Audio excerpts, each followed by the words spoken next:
സച്ചേട്ടാ, നന്ദേട്ടന്റെ തീരുമാനം ഇതാ. ഞാൻ അതിന്റെ കൂടെ നിൽക്കും.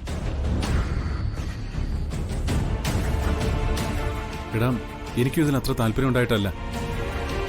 പക്ഷേ അച്ഛനൊരു തീരുമാനം എടുത്തു കഴിഞ്ഞാൽ പിന്നെ നമുക്ക് എന്ത് ചെയ്യാൻ പറ്റും? എല്ലാരും കൂടി ഒരു കൂട്ടുകുടുംബമായിട്ട് ജീവിക്കുമ്പോ തീരുമാനം എടുക്കുന്നതിന് മുമ്പ് അച്ഛൻ എല്ലാവരോടും അഭിപ്രായം ചോദിക്കണ്ടേ?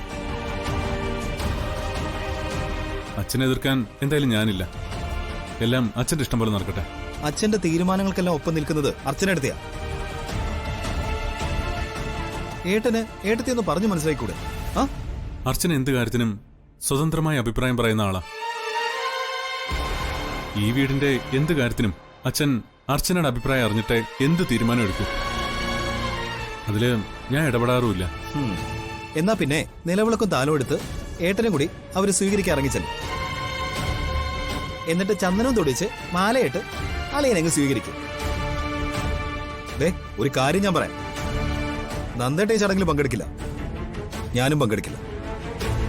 സന്ദീപേ, നീ ഇനി ഇതിന്റെ പേരിൽ ഒരു പ്രശ്നം ഉണ്ടാക്കരുത്. ഇഷ്ടമില്ലാത്ത ഒരുത്തന്റെ മുഖത്ത് നോക്കി ചിരിച്ചു കാണിക്കാനും അഭിനയിക്കാനൊന്നും എനിക്കറിഞ്ഞൂടാ.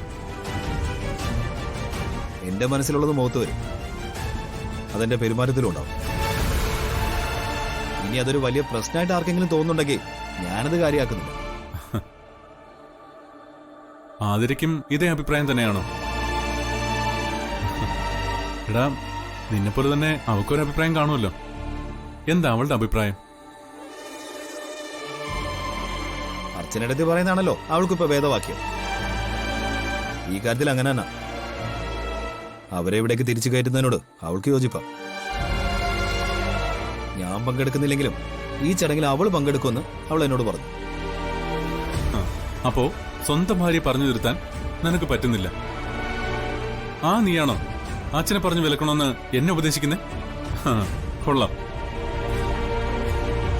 ഞാൻ പിന്നെ എന്ത് ചെയ്യണമെന്നാണ് ഏട്ടൻ പറയുന്നത്? തൽക്കാലം അച്ഛന്റെ തീരുമാനത്തെ അനുകൂലിക്കുക, അതിന്റെ ഒപ്പം നിൽക്കുക, അല്ലാതെ വേറെ വഴിയില്ല. എന്തായാലും ഞാനതിനില്ല.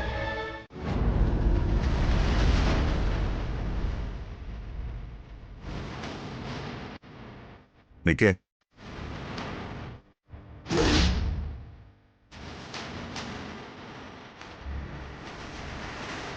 നീ എവിടെ പോകുന്നു? എനിക്കൊന്ന് പുറത്തു പോകണം. ഈ ചടങ്ങ് കഴിയാതെയോ? നിങ്ങൾ എല്ലാവരും ചേർന്ന് ചടങ്ങ് ഗംഭീരാക്കിയാൽ മതി. ഞാനും നന്ദേട്ടനും പങ്കെടുക്കുന്നില്ല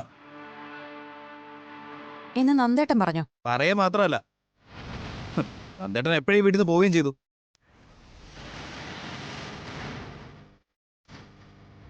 ഞാനും ഓഫീസിലേക്ക് പോവാ.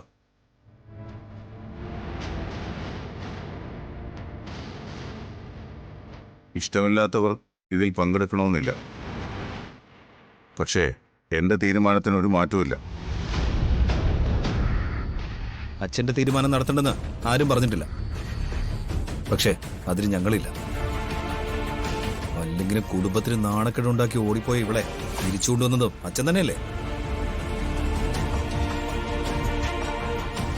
അന്നും എല്ലാവരുടെ അഭിപ്രായം ഞാൻ ചോദിച്ചതാണ്. ഞങ്ങളുടെ അഭിപ്രായം നന്ദേട്ടന് ഞാനും അന്നേ പറഞ്ഞാണല്ലോ. എന്നിട്ടും അച്ഛൻ തീരുമാനം മാറ്റിയില്ലല്ലോ. ഇപ്പൊ എന്താ നിന്റെ പ്രശ്നം? എനിക്ക് ഒരു പ്രശ്നവും. പക്ഷേ ഞാൻ ഈ ചടങ്ങിൽ പങ്കെടുക്കില്ല, അത്രമാത്രമേ പറയുന്നുള്ളൂ.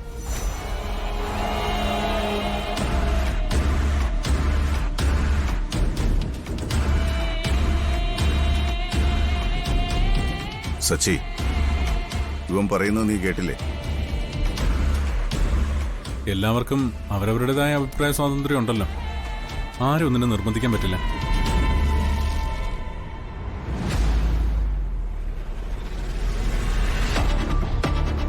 സന്ദീപേ, നീ ഈ കാണിക്കുന്നതൊന്നും ഒട്ടും ശരിയല്ല.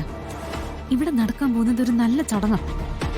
സ്വന്തം കൂടപ്പിറപ്പിനോട് ഇത്രയും വെറുപ്പൊന്നും പാടില്ല. നന്ദേട്ടന്റെയും സന്ദീപിന്റെയും തീരുമാനത്തില് ഒരു തെറ്റുമില്ല. ഇവര് കാരണം ഉണ്ടായ അപമാനമൊന്നും അത്ര പെട്ടെന്ന് മറക്കാനൊന്നും പറ്റില്ലല്ലോ.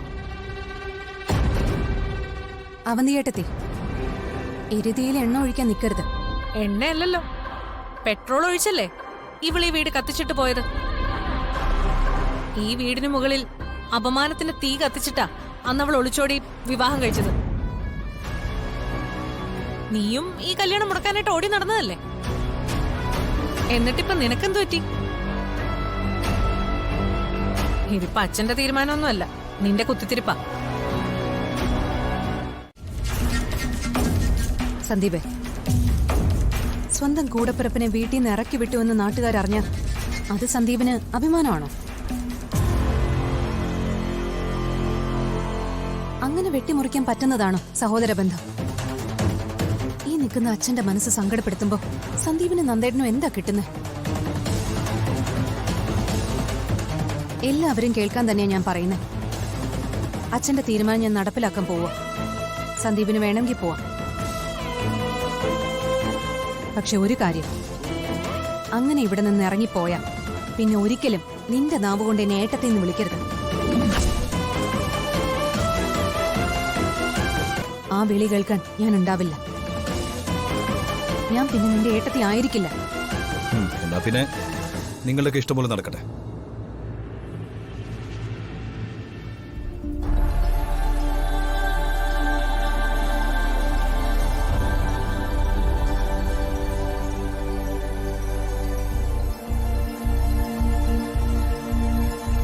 ഇനി ഒരു പ്രശ്നം ഉണ്ടാവില്ല.